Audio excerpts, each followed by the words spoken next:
Ja, jeg laver lige en part 2 her, fordi at den der video, jeg har kun lavet til 60 sekunder, så det er rigtig fedt. Så. Hvem er det? Hvem er det? Altså, det er helt vanvittigt, hvordan de behandler dysen her.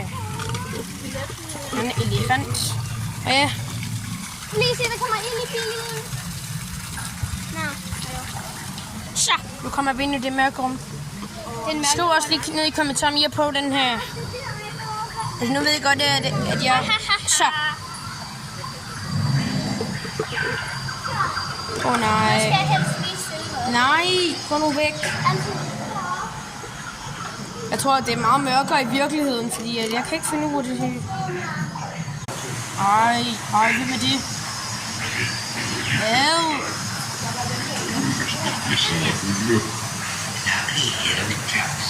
Ej.